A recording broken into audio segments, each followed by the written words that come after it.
Bismillah.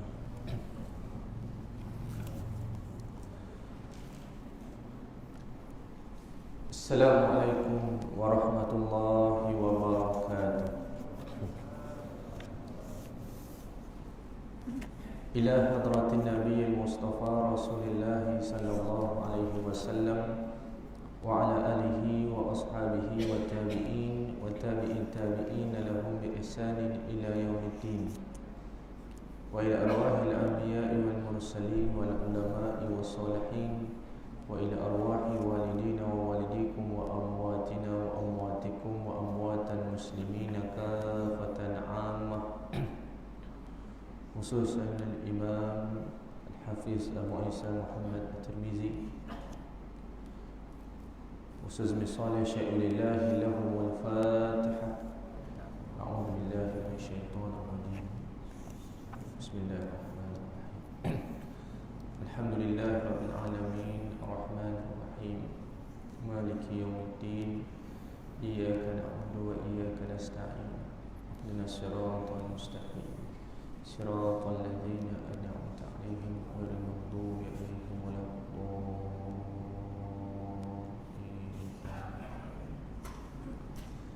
Bismillahirrahmanirrahim. Alhamdulillahi rabbil alamin, wa bihi nasta'in ala umuri dunya waddin, wassalatu wassalamu ala asyrafil anbiya'i wal mursalin sayyidina Muhammadin wa ala alihi wa sahbihi ajma'in. Allahumma salli ala sayyidina Muhammadin al-Fatih lima ughliqa wal khatim lima sabaqa nasiril haqqi bil haqq wal hadi ila siratikal mustaqim wa ala alihi wa sahbihi haqqa qadrihi wa miqdarihi azim. Subhanaka la ilma lana illa ma 'allamtana innaka antal alimul hakim. Rabbi shrah li sadri wa yassir li amri wahlul 'uqdatam min lisani yafqahu qawli. Rabbi yassir wa la tu'assir wa bitamin bil khair wa la hawla wa la quwwata illa billahil aliyyil azim. Wa sallallahu ala sayyidina Muhammad wa ala alihi wa sahbihi wa baraka wa sallam. Walhamdulillahi rabbil alamin, amma ba'd. Qala Allah Ta'ala fi kitabihil karim, ya ayyuhalladzina amanu taqullaha wa qulu qawlan sadida yuslih lakum a'malakum wa yaghfir lakum dhunubakum wa may yuti'illaha wa rasulahu faqad faza fawzan 'azima. Wahai orang-orang yang beriman, bertakwalah kamu kepada Allah dan berkatalah dengan perkataan yang tepat dan benar. Nescaya Allah Subhanahu wa taala akan memperelokkan amalan kamu dan mengampunkan dosa-dosa kamu. Dan barang siapa yang mentaati Allah dan Rasul, maka ia beroleh kejayaan yang besar. Alhamdulillah, kita bersyukur kepada Allah Subhanahu wa taala pada malam ini dapat bersama-sama kita kembali ke rumah Allah melaksanakan solat fardu secara berjamaah. Dan kita bersyukur kepada Allah Subhanahu wa taala memberikan kita kekuatan, memberikan kita hidayah dan juga taufik untuk terus istiqamah mengimarahkan rumah Allah, menghadirkan diri dalam majlis ilmu. Mudah-mudahan Allah Subhanahu wa taala mempermudahkan urusan dunia dan akhirat kita. Mudah-mudahan Allah Subhanahu wa taala mempermudahkan kita di saat sakaratul maut, mempermudahkan untuk kita faham ilmu-ilmu yang kita pelajari, kemudian beramal dengannya dan menyampaikan kepada ahli keluarga dan sahabat kita. Dan mudah-mudahan di hari akhirat kelak kita dihimpunkan bersama dengan para anbiya, para siddiqin, para syuhada dan para salihin, dan dapat kita bersama-sama dengan junjungan besar Nabi Muhammad sallallahu alaihi wasallam sehingga ke surga Allah Subhanahu wa taala, insya-Allah taala. Amin ya rabbal alamin. Yang saya hormati Tuan Pengerusi dan saudara berdasar ahli jawatan kuasa yang mulia Tuan Imam, Tuan Bilal, para jemaah muslimin muslimat dan rahmat Allah Subhanahu wa taala. Alhamdulillah, kita sama-sama dan manfaat daripada kitab Syama'il Muhammadiyah karangan Al-Imam At-Tirmizi rahimahullah ta'ala. Dan sedikit ingin saya kongsikan mengenai mukadimah daripada perbahasan kita atau perkongsian daripada, iaitu mengenai ta'zimnya kita dan ambil beratnya kita terhadap Nabi SAW zahir dan batin. Kerana disebutkan daripada Al-Quran dan juga hadis-hadis Nabi sendiri mengenai fadilat, mengenai kelebihan, keindahan akhlak dan segalanya daripada Nabi SAW. Dan sehingga dikatakan umat-umat yang lain, bahkan para nabi sebelum daripada Nabi SAW, sangat mencemburui kita, mencemburui dengan Nabi SAW yang Allah berikan kelebihan. Maka dengan itu, apa yang perlu kita lakukan, iaitu kita cuba untuk sedaya upaya menjadikan Nabi SAW adalah sebagai idola kita, sebagai perkara yang menjadi contoh dalam diri kita bagi setiap gerak-geri kehidupan kita dan sebagainya. Kerana dalam firman Allah Subhanahu wa taala, laqad kana lakum fi Rasulillahi uswatun hasanah. Sesungguhnya baginda Nabi sallallahu alaihi wasallam adalah contoh tauladan yang baik untuk kamu. Jadi kalau kita nak tahu tentang apa yang Nabi buat, Nabi untuk kita jadikan contoh, maka kita kena tahu, kena belajar, kena mengambil perhatian, kena meletakkan diri kita dalam pengajian atau kelas-kelas ataupun keadaan yang mengenalkan kita kepada Nabi sallallahu alaihi wasallam. Kerana kita selalu sebut tak kenal maka tak cinta. Jadi bagaimana nak lahir rasa cinta yang sejati, mesti kena kenal. Sebab tu kalau dalam maulid, kan, majlis maulid, sambutan maulid Rasul dan sebagainya, sebab tu kita sangat digalakkan untuk hadir, kerana itu untuk menzahirkan cinta kita kepada Nabi sallallahu alaihi wasallam dan juga untuk mengenal susuk tubuh Nabi sallallahu alaihi wasallam. Tapi kalau kata sahaja cinta ataupun rindu tetapi tak nak mengenal, tak nak hadir majlis ilmu yang menerangkan tentang Nabi antara, bahkan apa yang Nabi sampaikan, maka hanya dusta semata-mata apa yang kita sebutkan. Jadi kalau betul dia mencintai Nabi, maka dia cuba untuk mengenal Nabi sallallahu alaihi wasallam seperti kita mencintai manusia yang lain, kan? Maka kita kenal tabiat dia, kita kenal diri dia, kita kenal keluarga dia, siapa yang rapat dengan dia, apa penyakit dia pun kita kenal, kan? Apa yang dia makan, apa yang tak suka, semua kita kenal. Kerana ambilnya perhatian kita terhadap individu tersebut. Tetapi bila ditanya tentang Nabi SAW, tak banyak kita yang tahu, kan? Kadang tanya Nabi lahir di mana, wafat di mana pun kita keliru lagi, kan? Bila sebut nama isteri Nabi pun tersilap, kan? Itu yang mungkin sukar sikit soalan dan sebagainya. Nama Nabi pun mungkin silap, kan?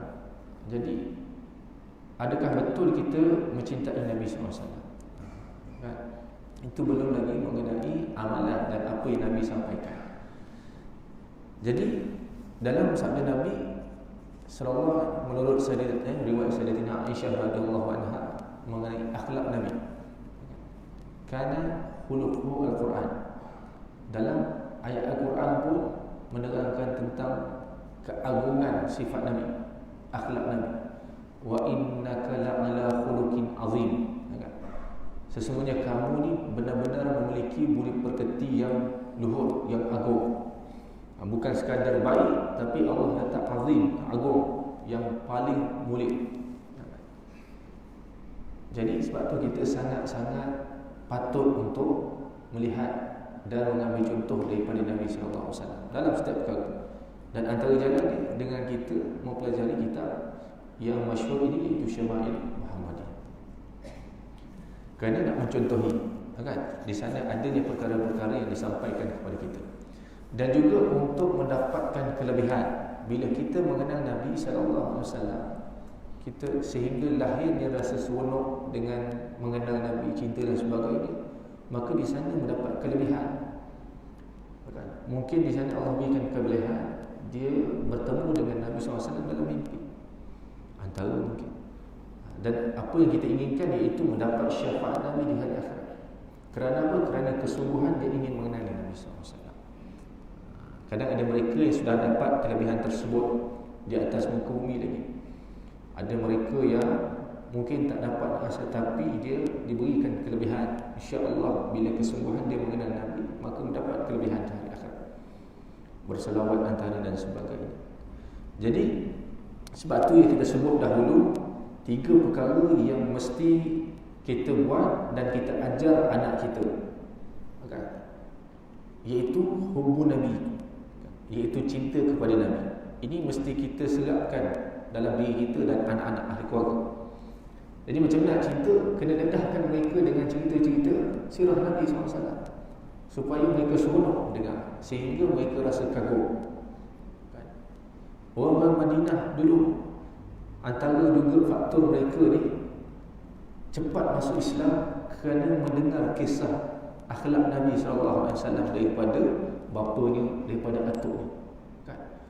Jadi bila melihat ada yang mereka sanggup bila mendengar bagaimana cerita dan akhlak Nabi SAW yang berada di Madinah, mereka yang daripada jauh, daripada Yaman, kan, daripada Iraq dan sebagainya, daripada Parsi, mereka cuba untuk cari yang nama dia Nabi Muhammad SAW, kerana sangat tertarik dengan akhlak dan Nabi, kan? Sebab mereka dengar dengan cara mereka mendengar. Sebab tu kalau kita tak dengar, bagaimana nak tertarik? Jadi cara nak mendengar itu kita kena duduk dalam kita. Kalau nak dengar di luar mungkin susah. Jadi kita kena mengambil hangat untuk memberikan perhatian kita supaya hadir dalam kita ini cinta Nabi. Kemudian yang kedua iaitu cinta kepada ahli keluarga. Ahli keluarga, isteri Nabi, sahabat Nabi, kan, mereka yang rapat dengan Nabi SAW pun kita kena cuba ambil tahu tentang mereka, supaya kita dapat mencontohi mereka dalam memperjuangkan Islam. Macam mana mereka ni membantu Nabi untuk menyebarkan agama, daripada yang budaknya, daripada yang perempuannya, daripada yang kanak-kanak, daripada yang muda, daripada yang tua, semua ni kita boleh ambil contoh pada sahabat ni, yang mereka menggunakan kebakaran dan apa yang mereka ada untuk membantu Nabi SAW dalam perjuangan agama, mengikut kebakaran masing-masing. Jadi macam mana kita nak tahu? Kena baca tentang sahabat. Mereka yang baik dari segi pertukangan, mereka bantu dari segi pertukangan untuk mempermudahkan agama. Mereka yang baik dari segi perangan, strategi dan sebagainya, mereka berikan idea dan sebagainya. Mereka yang mempunyai kelebihan harta, mereka sumbangkan harta. Mereka yang mempunyai kelebihan harta itu mereka sumbangkan. Atau mereka yang walaupun sakit, mereka berikan doa dan sebagainya, harapan, menyampaikan syair, kata-kata semangat kepada mereka yang pergi berperang. Gitu. Jadi masing-masing dengan cara masing-masing. Jadi sebab tu kita perlu baca juga tentang para sahabat, supaya sama-sama kita dapat ambil faedah dalam hati itu untuk memperjuangkan apa yang Nabi SAW bawa. Jadi yang ketiga iaitu wa qiraatul Quran. Baca Al-Quran, pelajari Al-Quran. Bahkan belajar tentang Al-Quran ini bukan fardu kifayah. Bahkan dia wajib, setiap daripada individu kita ni wajib belajar cara membaca Al-Quran, walaupun daripada peringkat asas yang Iqra. Antara ni lah jalan tahu. Kalau belajar hukum tajwid, ikhfa, izhar, idgham, iqlab dan sebagainya, itu fardu kifayah. Tapi belajar cara nak membaca Al-Quran itu wajib. Kalau begini tanda ni, macam mana nak baca?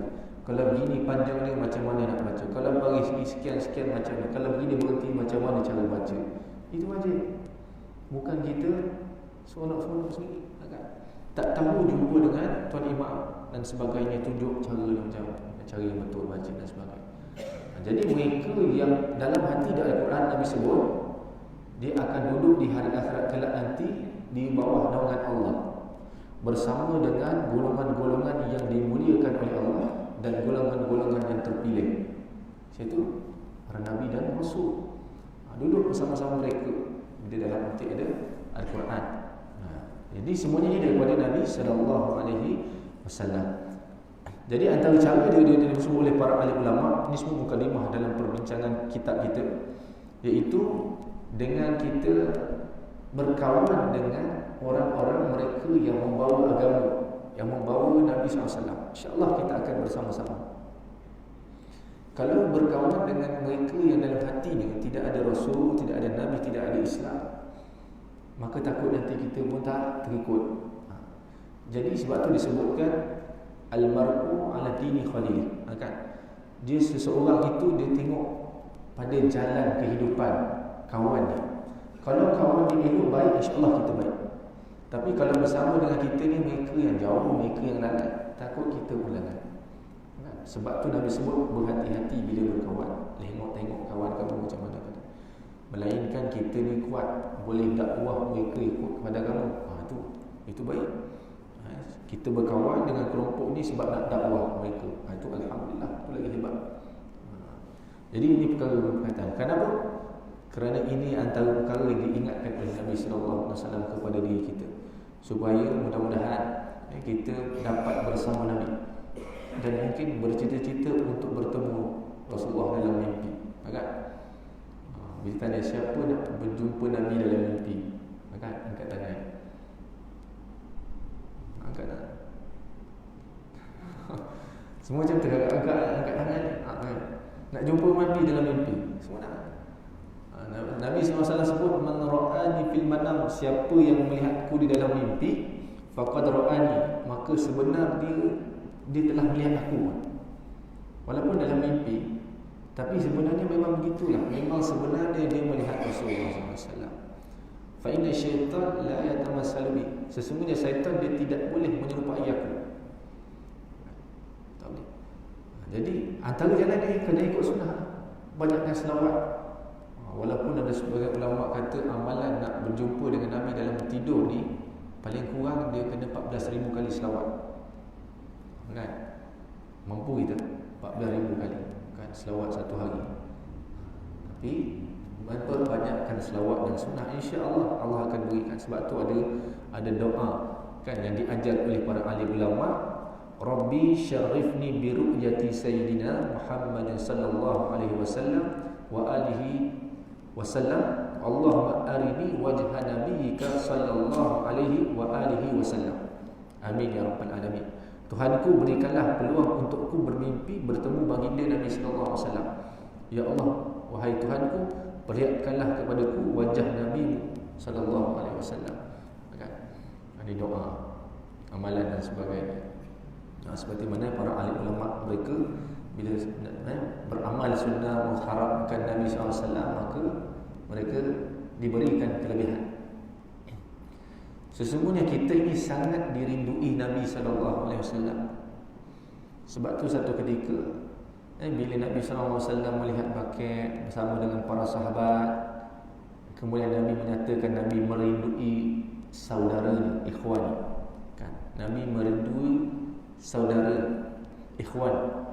Bila sahabat bertanya, bukankah kami ni ikhwan kamu, saudara kamu wahai Rasulullah? Kemudian Nabi sebut, sesungguhnya kamu ni sahabi, kamu ni sahabat-sahabat aku yang mendampingi aku, membantu aku dalam perjuangan agama. Tapi aku sangat merindui saudaraku ini. Bila ditanya siapa saudara kamu wahai Rasulullah, saudaraku ini mereka yang tak pernah lihat aku, tak pernah jumpa aku, tapi dia merindui, dia ikut agama. Jadi Nabi sangat merindui untuk berjumpa dengannya, jumpa dengan kita, insya-Allah. Kadang-kadang sebagai ulama sebut dalam sebuah kitab yang lain, kitab syarah pada Jami' Sawyid Imam Suyuti, kan menyebut siapa pernah telinga tu berdengung. Dah tak? Tiba-tiba berdengung je. Sebab apa tak? Kita pun tak tahu. Berdengung tiba-tiba. Kan? Ada orang mungkin bukan berdengung sebab naik kapal terbang, kan? Itu dengung lain, itu ada sebab. Ini tiba-tiba berdengung, berdesing, berdengung. Sebahagian ulama menyebut dalam kitab tadi, kan? Sebahagian ulama mensyarahkan hadis dalam kitab Jami' Sawyid Imam Suyuti. Berdengung tu antara tanda dia iaitu Nabi menyeru nama kita. Nabi SAW menyeru nama seseorang, itu antaranya berdengunglah nama orang yang disebut, kan? Berdengung telinga dia. Jadi pernah berdengung, alhamdulillah, maknanya Nabi. Sebab tu dikatakan antara kelebihan Nabi SAW, setiap kali manusia itu diciptakan, khususnya umat Nabi SAW, bila dicipta, maka dia diciptakan di hadapan Nabi SAW. Sebab tu Nabi kenal kita semua. Sebab tu Nabi kenal. Diciptakan itu di hadapan Nabi SAW. Seorang ni dicipta daripada asal sehingga jadi. Kemudian esoknya, kemudian daripada itu diciptakan lagi, kemudian diciptakan lagi umat, diciptakan di hadapan Nabi. Sebab itu Nabi diberikan kelebihan mengenal umatnya. Kan? Sebab tu sebagai ulama tadi dah sebut dalam tadi, antara faktor seorang itu berdengung telinga dia, iaitu bila Nabi menyebut nama dia. Sebab tu tak kira lah berdengung tu datang dengan sebab kita berdengung sendiri ke, atau benda yang berada di luar menyebabkan kita berdengung. Bila saja berdengung, banyakkanlah selawat ke atas Nabi SAW. Mudah-mudahan betul yang berdengung itu kerana Nabi menyebut nama kita. Kita terus berselawat. Apa salahnya berselawat? Berselawat ke atas Nabi SAW sebanyak-banyak. Mudah-mudahan nanti di hari akhirat kelak kita mendengar seruan Nabi memanggil kita. Jadi siapa yang mendengar, maka dia akan datang dan dia duduk bersama dengan Nabi SAW di hari akhirat kelak. Kerana barakah dia antaranya berselawat ke atas Nabi ketika dia hidup. Ini antara kelebihan mereka yang betul-betul mencintai dan menginginkan bersama Nabi SAW ketika di atas muka bumi. Baik, kita sambung lagi perbincangan kita. Dahulu ni kita berkongsi mengenai hadis yang pertama, mengenai tubuh badan Nabi SAW, ciptaan Nabi SAW dalam hadis yang pertama. Kemudian yang seterusnya hadis yang kedua, haddatsana, dalam muka surat 2 dalam kitab kita.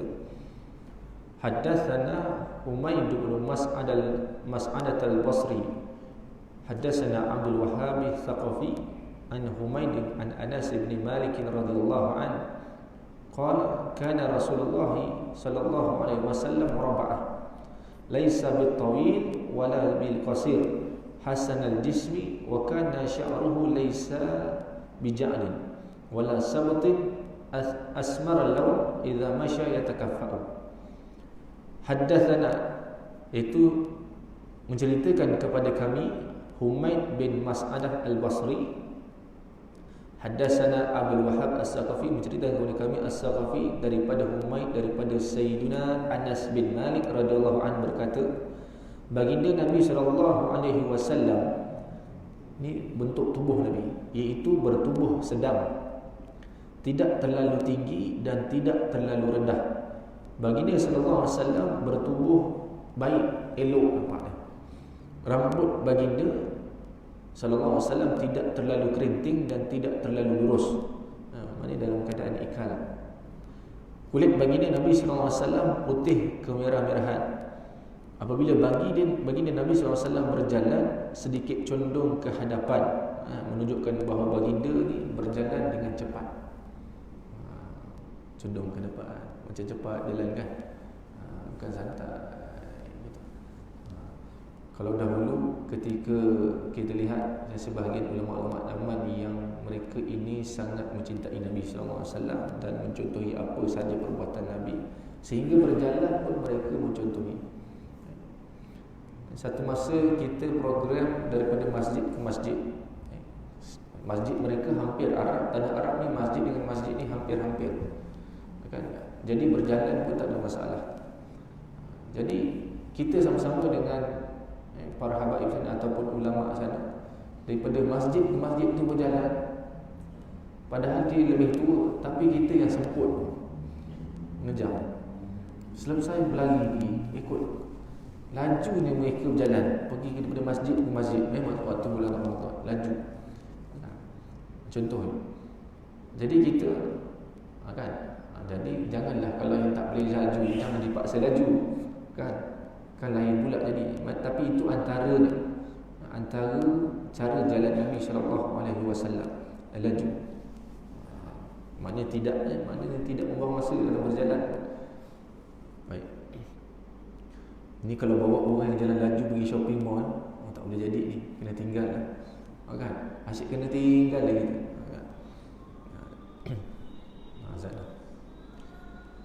Kemudian حدثنا محمد بن بشار يعني العبدي حدثنا محمد بن جعفر حدثنا شعبة عن أبي إسحاق قال سمعت البراء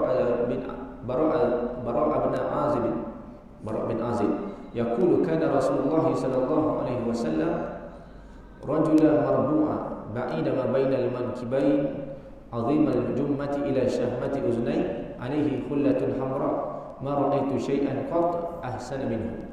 Ini antara kelebihan. Haddatsana, yang menceritakan Muhammad bin Bashar iaitu Al-Abdi. Haddatsana Muhammad bin Ja'far, haddatsana Syu'bah, menceritakan Syu'bah daripada Abu Ishaq berkata, dalam perbahasan kitab ini dia akan bawa bila sebut haddatsana, maknanya Al-Imam Tirmizi dia menceritakan kami mendengar hadis sekian daripada sekian ulama, dan ulama ni guru dia mendengar sekian daripada gurunya mendengar sekian. Jadi dia beritahu semua dalam kitab yang dinamakan sebagai sanad, kan, bersambung.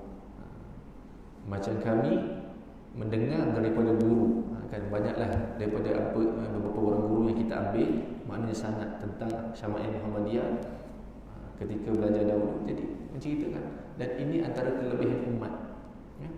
Haddatsana ni mana sanad. Sebab tu Nabi sebut antara 3 kelebihan umat Nabi SAW.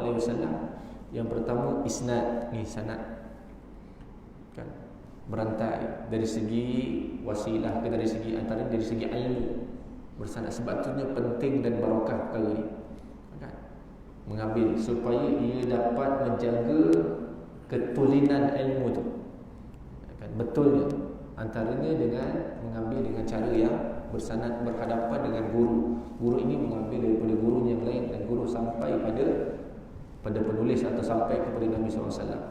Yang pertama sanad. Yang kedua iaitu nasab, keturunan. Ini kelebihan umat ni. Sebab tu kita kena jaga keturunan. Bahkan kita kena kenal keturunan kita siapa, kan, kenal kita ni daripada keturunan mana, bin apa, paling-paling sampai atuk moyang aja kita tahu, kan. Sebab tak ada, daripada dulu tak ada yang cantik. Tapi kalau keturunan Nabi SAW atau sahabat saya sendiri, kita tengok dia ada silsilah keturunan tu, memang mereka jaga sampai kepada Sayyidina Ali radhiyallahu anhu. Siap bawah tu ada catatan, sign dan sebagainya, dia iktiraf, kan? Kita kan sampai atur je, saya tak tahu dah lepas tu siapa. Melainkan ada dia sumber, boleh dipercayakan. Mungkin kita tahu saya ni, saya ingat saya keturunan Laksmana Bintan, tu contoh, kan? Saya keturunan Nabi Adam, Ustaz. Memanglah, kan? Tahu. Jadi nasab, sebab tu kita kena tahu. Sebab tu dalam berkahwin dengan pasangan kita kena tahu keturunan dia. Maknanya dia daripada keturunan yang elok atau elok. Itu antara perkara yang perlu dilihat, kan? Jadi yang kedua nasab. Yang ketiga i'rab. Ini kelebihan umat Nabi SAW. I'rab ni ilmu bahasa tu, ilmu baris pada setiap bacaan bahasa Arab ataupun Al-Quran tu, kan ada baris di hujungnya tu, di hujung huruf tu, kan? Di hujung huruf ataupun ilmu bahasa Arab tu, kan, kita belajar nahwu saraf tu, kan. Jadi itu antara kelebihan umat ni. Antara kelebihan umat ni 3 perkara ni. Sebab tu sentiasa perlu kita tahu tentang 3 perkara ni. Jadi termasuklah tadi mengenai sanad tadi, ya. Kemudian disebutkan daripada aku mendengar Abu Ishaq daripada Syu'bah daripada Abu Ishaq berkata, aku mendengar Bara' bin Azib berkata, baginda Nabi SAW merupakan seorang yang bertubuh sedang jauh di antara kedua-dua bahunya. Baginda maknanya Nabi SAW memiliki tubuh yang bidang. Bahu dengan bahu ni agak jauh lah, kan? Maknanya dia bidang lah, kan? Bidang nampak sikit. sasa gitu kan, bidang. Itu bentuk tubuh Nabi. Rambut baginda Nabi SAW lebat sehingga hujungnya menutupi kedua telinganya. Tepi itu sampai menutup telinga. Apabila baginda Nabi SAW memakai pakaian berwarna merah, aku tidak pernah melihat seorang pun yang lebih tampan daripada Nabi SAW. Jadi kalau bagi lelaki, antara pakaian sunnah juga warna merah. Kalau perempuan tidak boleh sebarangan pakai merah, kan, warna menyala. Tapi bagi lelaki, pakaian berwarna merah antaranya pakaian yang dipakai oleh Nabi SAW. Kemudian haddatsana Mahmud bin Ghailan, haddatsana Waqi', haddatsana Sufyan an Abi Ishaq an al-Bara' bin Azib. Qala ma ra'aitu min zilimati fi hullati hamra ahsana min Rasulillah sallallahu alaihi wasallam. Lahu sya'run yadribu mankibai ba'in ma bainal mankibai lam yakun bil qasir wala bil tawil. Mahmud bin Ghailan haddatsana Waqi', haddatsana Sufyan daripada Abi Ishaq daripada Bara' bin Azib radhiyallahu an. Aku tidak pernah melihat orang yang berambut panjang, yang rapi, berpakaian merah, yang lebih tampan daripada baginda Nabi sallallahu alaihi wasallam. Baginda memiliki rambut yang memukul-mukul menyentuh kedua bahunya. Ini maknanya tadi tepi Nabi sallallahu alaihi wasallam agak menutupi telinga, adapun panjang di belakangnya itu pun hampir menutupi bahunya. Ini panjang masalah. Sebab tu dia terpisah kiri dan kanan. Terpisah, ada sebagian memisahkan kiri dan kanan, hampir menutup bahu. Baginda Nabi SAW tidak terlalu rendah dan tidak terlalu tinggi. Mana sedang saja bentuk tubuh Nabi SAW. Kemudian haddatsana Muhammad bin Ismail, haddatsana Abu Nu'aim, haddatsana Al-Mas'udi an Utsman ibn Muslim bin Hurmuz an Nafi' bin Jubair bin Mut'im an Ali bin Abi Talib radhiyallahu anhu qala lam yakun an-nabiy sallallahu alaihi wasallam bil-tawil wala bil-qasir syasnul kaffaini wal qadamain dahmur ra'si dahmul karadis wa tawilul masrubah idza masya takaffu'an ka'annama yanhattu min sabr lam ara qablahu wala ba'dahu mithlah. Dalam hadis yang lain, haddatsana Muhammad bin Ismail, haddatsana Abu Nu'aim, haddatsana Mas'ud daripada Utsman bin Muslim bin Hurmuz daripada Nafi' bin Jubair bin Mut'im. Sayyidina Ali bin Abi Talib radhiyallahu anhu berkata, karamallahu wajhah alaihi salam, baginda Nabi sallallahu alaihi wasallam bukanlah seseorang yang terlalu tinggi dan tidak terlalu rendah, tebal berisi kedua-dua telapak tangan dan kedua-dua telapak tingginya, telapak kakinya, berisi kedua-dua tapak tangan dan kedua-dua telapak kaki dia, agak berisi. Kepala baginda Nabi sallallahu alaihi wasallam besar tulang sendinya, berangka besar Nabi sallallahu alaihi wasallam. Bulu dadanya memanjang, halus dadanya sampai ke pusat. Halus dadanya, bulunya itu halus sampai ke pusat, bulu dada Nabi sallallahu alaihi wasallam. Apabila baginda Nabi SAW berjalan, sedikit condong ke hadapan seperti sedang turun dari tempat yang tinggi. Aku tidak pernah melihat sebelum maupun sesudahnya seorang sama seperti Nabi SAW. Ini antara tubuh Nabi SAW. Baik. Kemudian ini hadis yang ke-6 ni agak panjang mengenai susuk tubuh Nabi SAW. Kita lihat pada terjemahan dia, hadis yang ke-7.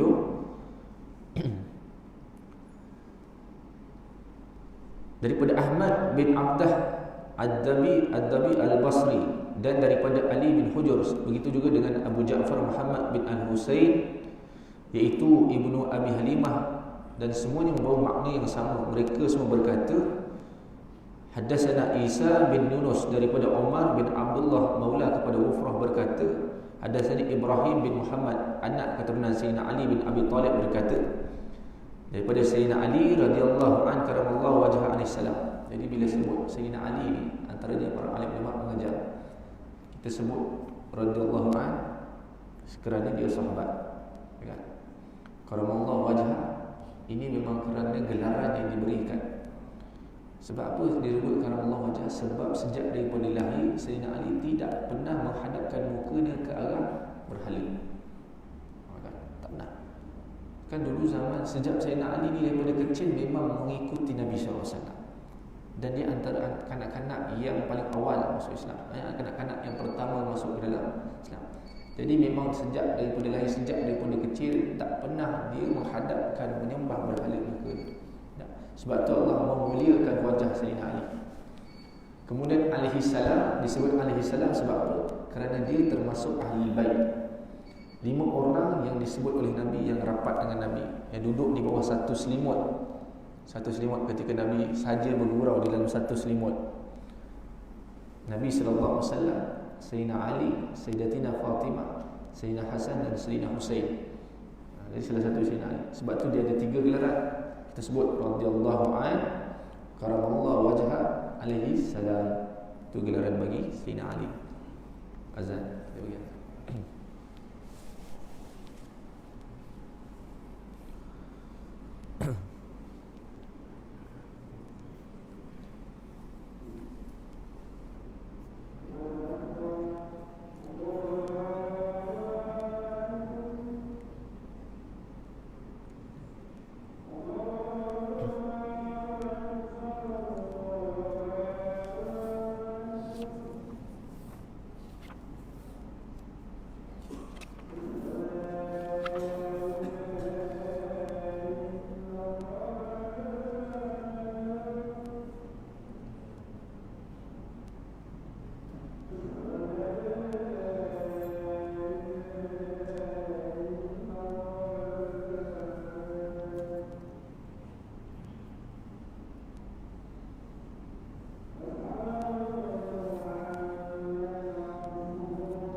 Baik. Satu hadis yang agak panjang mengenai sosok Nabi sallallahu alaihi wasallam yang diriwayatkan daripada Sayyidina Ali bin Abi Talib radhiyallahu anhu karramallahu wajhahu alaihi salam. Baginda Rasulullah SAW tidak terlalu tinggi dan tidak terlalu rendah. Baginda Nabi SAW bertubuh sedang di antara kaumnya. Rambutnya tidak terlalu kerinting dan tidak terlalu lurus. Rambut baginda ikal bergelombang. Kita sebut ikal mayat. Baginda Nabi SAW bukanlah seorang yang berbadan penuh dengan daging gemuk, dan bukanlah berwajah bulat. Wajahnya agak rata. Cantiklah. Mana Nabi pun menjaga. Sebab tu Nabi sentiasa berpesan kepada kita kan, supaya selain daripada menjaga diri daripada memakan yang haram dan yang syubhat, ini yang pastinya kita kena elak, pun kena berpada-pada dengan yang halal. Bukan maknanya elak syubhat dan yang haram dah elak dah, tapi yang halal pun kita tak jaga betul. Kan kita ambil sesenang-senangnya, kita ambil semua sampai syarat dah kita, kan? Maknanya yang halal pun Nabi pesan, kan, ambil yang sepatut. Dalam tubuh kita 1/3 makanan, 1/3 air, 1/3 udara. Ini dalam hadis Nabi. Tapi tak, semua 2/3 makan, 1/3 air, udara tak ada, kan? Itu yang semput. Lepas buka puasa tersadar, kan? Lepas tu bila terawih tak larat, kan? Sebab dah habis semua kita masuk, kan? Keluar Ramadan, cek balik darah tinggi, contoh, kan? Patutnya bila Ramadan cergas, kan? Maknanya Nabi pesan. Sebab tu kan dahulu pernah pada zaman Sayyidina Umar bin Khattab radhiyallahu anhu, ada seorang lelaki yang memang perut dia, kan? Kita tak nak cakap lah perut dia, orang akan buncit dan sebagainya, jalan, kan? Sehingga Sayyidina Umar kata, ni apa ni? Kan? Sayyidina Umar kata, ni kenapa ni? Mana perut lah, dia tunjuk perut, kan? Jangan, semua ya. Jadi kita kata, jadi kenapa ni? Akhirnya sahabat dia kata, ini adalah nikmat dari Allah, kan? Nikmat min Allah, kan? Daripada Allah. Pada Sayyidina Umar kata apa? Tak, ini azab daripada Allah, kan? Lain tak? Maknanya dia kata Islam mengajar supaya kita jaga makan, supaya bila jaga makan, tubuh sihat, senang ibadah. Sebab tu kita tengok sendiri Nabi SAW tubuhnya, maknanya Nabi jaga, kan? Nabi cuma terkadang Nabi ni memang selalu dalam keadaan Nabi SAW dalam keadaan lapar, sehingga dikatakan bila Nabi lapar tu kadang-kadang sampai satu masa terpaksa ikat perut. Dan budaya mereka sehingga perutnya itu kadang diikat dengan batu, kan, supaya tak nak masuk angin, kan? Mereka lapar. Jadi kehidupan Nabi sederhana, kehidupan Nabi sederhana. Sebab tu isteri-isteri Nabi pun ringan-ringan semua, kurus-kurus. Kalau sahabat angkat tu letak atas unta senang. Sebab memang kalau isteri Nabi, kalau mereka pikul, memang senang, semua ringan. Nabi pun SAW tak banyak makan. Kita bukan kata tu orang pimpin bawa kita pun berat, kan? Jadi sebab tu Nabi elok tubuhnya. Bukanlah berwajah bulat, wajahnya agak rata, kulitnya putih kemerahan, hitam pekat kedua-dua matanya. Kedua-dua mata Nabi hitam, dan lentik bulu matanya, bulu mata lentik. Besar pangkal tulang dan belikatnya, iaitu berbadan bidang, tulang rangka Nabi SAW besar. Baginda Nabi SAW memiliki bulu dada yang memanjang dari dada hingga ke pusat. Tebal berisi kedua-dua tapak tangan dan kedua-dua telapak kakinya. Telapak ni, mana tebal diisi. Apabila baginda Nabi SAW berjalan, seperti turun dari tempat yang tinggi, maknanya dalam keadaan agak laju. Apabila baginda Nabi SAW berpaling, maka seluruh badannya juga akan ikut berpaling. Ini sebaik-baiklah. Sebaik-baik lagi-lagi kalau kita sedang berhadapan dengan manusia, berbuat dan sebagainya. Adabnya adalah seluruh tubuh kita berpaling. Bukan kalau orang sebelah berbual, kita jadi gitu je, kan? Kadang orang berbual kita tengok tempat lain, adab tempat lain. Jadi Nabi SAW mengajar adab bila berbual dengan manusia atau seseorang, kan? Maknanya sebolehnya kita ikut seluruh anggota ni menghadap ke arah dia. Ini sebagai adab bila berkomunikasi dengan seseorang. Itu contoh sunnah Nabi SAW. Di antara kedua-dua bahunya terdapat khatamun nubuwah, iaitu tanda kenabian. Dan antara tanda inilah yang banyak di kalangan sahabat-sahabat yang sebelum masuk Islam, mereka melihat tanda ini, mereka masuk Islam. Maknanya tahu sebab tanda ini diceritakan dalam kitab-kitab terdahulu. Jadi mereka yang berbangsa Nasrani, yang ahli kitab yang dahulu, mereka antara perkara yang menjadikan mereka ini tertarik dengan Nabi SAW, antaranya kuatnya itu kerana Nabi SAW ada tanda tersebut. Ini antara tanda lah yang meyakinkan mereka bahawa ini adalah Nabi akhir zaman. Baginda dia tanda tu seperti ada tanda hitam, kemudian dikatakan agak berbulu di situ, agak tanda yang berada di antara kedua bahu Nabi sallallahu alaihi wasallam. Baginda Nabi sallallahu alaihi wasallam merupakan seorang yang paling pemurah di antara manusia. Bahkan pemurah Nabi SAW bukan kepada mereka yang berbaik dengan manusia, bahkan kepada yang bukan Islam, kepada mereka yang hina Nabi pun Nabi pemurah. Ini kata pemurah Nabi SAW. Walaupun sahabat buat masalah dengan Nabi, walaupun ada orang Yahudi, orang kafir yang menyakiti Nabi, tapi Nabi membantu. Nabi bantu, tetap memberikan yang terbaik untuk mereka. Ada seorang lelaki yang buta, dia sama ada beragama Yahudi ataupun Nasrani, sentiasa mulutnya itu tidak lepas mengutuk dan menghina Nabi SAW di satu pasar. Ini satu nyata. Pada zaman Nabi SAW, ketika Nabi SAW wafat, Sayyidina Abu Bakar Siddiq radhiyallahu anhu bertanya dengan isterinya. Bertanya dengan isteri Nabi Sayyidatina Aisyah. Anaknya lah, anak kepada Sayyidina Abu Bakar. Dia tanya, apa lagi sunnah Nabi sallallahu alaihi wasallam ni? Nabi dah wafat. Apa lagi sunnah Nabi sallallahu alaihi wasallam yang belum lagi saya buat? Kan? Belum lagi saya buat. Jadi akhirnya Sayyidatina Aisyah kata, semua dah buat dah. Semua kamu dah buat. Satu persatu sunnah Nabi semua kamu ikut, wahai bapaku. Cuma ada satu lagi ni, satu lagi ni yang kamu belum buat lagi. Jadi Sayyidina Abu Bakar pun nak tahu apa dia yang belum lagi dibuat. Kan? Maknanya sangat mereka ni yang sangat mengambil penting untuk mencontohi Nabi. Akhirnya diceritakan, dahulu Nabi SAW bila pergi ke pasar, ada seorang lelaki tua yang buta, yang bukan beragama Islam, yang Nabi selalu memberikan suapan kepada dia. Bukan beri makan, dia makan sendiri. Tidak, Nabi suap sendiri. Tu, nak kata pemurahan. Nabi suap sendiri ke dalam mulut dia. Kemudian diceritakan, bukan sahaja Nabi suap, tapi Nabi kunyah dahulu sikit bagi benda tu senang nak dimakan, kemudian baru diberi.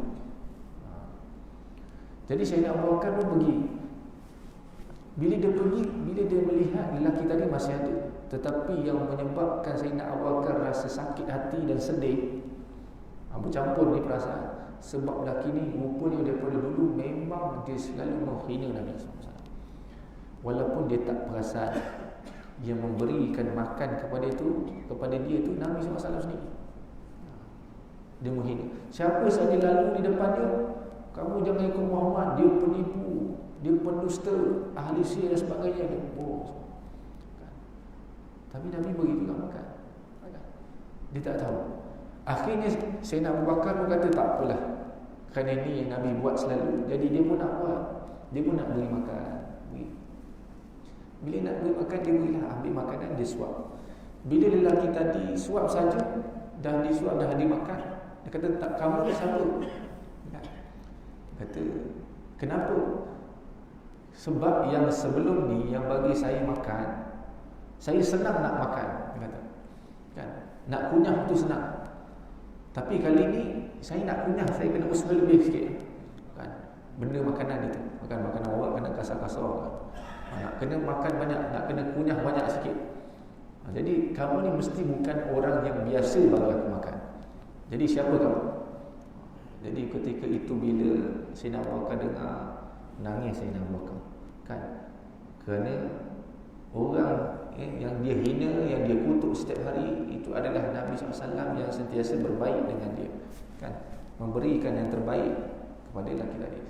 Pun dia katalah, saya ni Sayyidina Abu Bakar, orang yang tiap-tiap hari yang beri makan kepada kamu dengan layanan yang sangat baik itu adalah orang yang tiap-tiap hari kamu hina, iaitu Rasulullah. Jadi lelaki ni pun tiba-tiba tersentak dan dia pun menangis.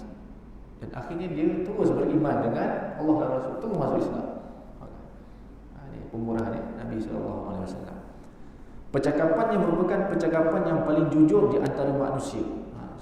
sifat Nabi Siddiq. Terlalu lembut budi pekertinya dan orang yang paling ramah dalam pergaulan. Sehingga kepada budak-budak pun Nabi ramah. Bukan pada sahabat-sahabat, kepada kanak-kanak pun Nabi ramah, kepada orang tua pun Nabi bergurau, kepada ahli maksiat pun Nabi ramah. Tapi bukan Nabi maknanya Nabi menghina, tidak kan, bersetuju dengan maksiat, tidak, tapi Nabi menyantuni mereka dengan yang sepatutnya. Kita tak, bila nampak orang buat jahat sikit terus kita pandang hina, terus tolak, tak. Nabi tidak begitu. Baik. Sesiapa yang melihat baginda Nabi SAW secara tiba-tiba akan merasa hormat kepadanya, dan sesiapa yang pernah bergaul dengannya lalu mengenalinya tentu akan mencintai Nabi SAW. Sebab tu sahabat Nabi SAW setiap kali balik rumah mesti tak sabar nak tunggu esok, kan? Sebab tak sabar nak jumpa Nabi lagi esok. Balik rumah nanti tak sabar nak tunggu esok. Macam orang betul-betul sakan cinta dan rindu, begitu. Kalau terlepas ingatan daripada Nabi, rasa sangat bersalah, begitu sahabat. Seseorang yang ingin menceritakan tentang sifat rupa paras baginda Nabi SAW akan berkata, aku tidak pernah melihat seorang sebelum maupun sesudahnya seseorang yang sama seperti baginda Nabi SAW. Berkata Al-Imam Tirmizi rahimahullah ta'ala, aku mendengar Abu Ja'far Muhammad bin Al-Husain berkata, aku mendengar Al-Asma'i berkata dalam menafsirkan sifat baginda Nabi SAW, Al-Muhammidu terlalu memanjang dan berkata, aku pernah mendengar seseorang Arabi berkata dalam percakapannya, ini orang bangsa Arab lah, Arab Badui, berkata dalam percakapannya, memanjang panah pada satu sama lain atau memanjangkan dengan terlalu panjang. Al-Mutaraddid termasuk sesuatu kepada sesuatu sehingga pendek, manakala Al-Qattat terlalu kerinting dan menyikatnya menyebabkan tersangkut atau sukar sedikit untuk menyikatnya. Manakala Al-Mutasam itu adalah badan, iaitu banyak daging, ini gemuknya, dan Al-Muqalsam iaitu wajah yang bulat dan bulu dada yang ada pada putih kulitnya berwarna kemerahan, dan Al-Ad'as terlalu hitam pekat kedua-dua matanya, dan Al-Ahbab panjang bulu matanya. Ini seperti apa maknanya, itu ciri-ciri ataupun sifat tubuh Nabi SAW seperti mana yang disebutkan sebelum ini. Kan dari segi bulu matanya, panjangnya, besar dadanya dan sebagainya. Maka itu antara istilah-istilah yang disebut Al-Ahdab, Al-Ad'aj, kemudian Al-Muqalsam dan sebagainya. Ini istilah pada tubuh badan Nabi SAW yang kita sebutkan tadi. Istilah. Baik. Para jemaah muslimin muslimat dan rahmati Allah Subhanahu wa taala, itu kita sampai hadis yang ke-7. Hadis yang ke-8 pun panjang juga. Insya-Allah pada pertemuan yang akan datang kita akan sambung mengenai susuh tubuh Nabi sallallahu alaihi wasallam. Mudah-mudahan Allah Subhanahu wa taala mempermudahkan untuk kita terus mencontohi Nabi sallallahu alaihi wasallam dalam setiap kehidupan dan perbuatan kita, insya-Allah taala. Amin ya rabbal alamin. Jadi saya kira setakat itu saja. Apa yang baik itu datang daripada Allah Subhanahu wa taala, apa yang kurang dan silap itu daripada diri saya sendiri. Mudah-mudahan Allah Subhanahu wa taala mengampuni kita sepanjang kita berada dalam majlis. Bismillahirrahmanirrahim. Alhamdulillahirabbil alamin, wassalatu wassalamu ala asyrafil anbiya'i wal mursalin sayyidina Muhammadin wa ala alihi wa sahbihi ajma'in. Allahumma arinal haqqa haqqan warzuqna ittiba'ah wa arinal batila batilan warzuqna ijtinabah. Allahumma inna na'udzubika min 'ilmin la yanfa' wal qalbi la yakhsha' wa 'amalin la tanfa' wa du'a ila yusma'. Wa sallallahu ala sayyidina Muhammadin wa ala alihi wa sahbihi wa baraka wa sallam. Walhamdulillahirabbil alamin. Subhanakallahumma wa bihamdik, asyhadu an la ilaha illa anta, astaghfiruka wa atubu ilaik. Bismillahirrahmanirrahim. Wal 'asri innal insana lafi khusr illa alladhina amanu wa 'amilus solihat wa tawasaw bil haqqi wa tawasaw bis sabr.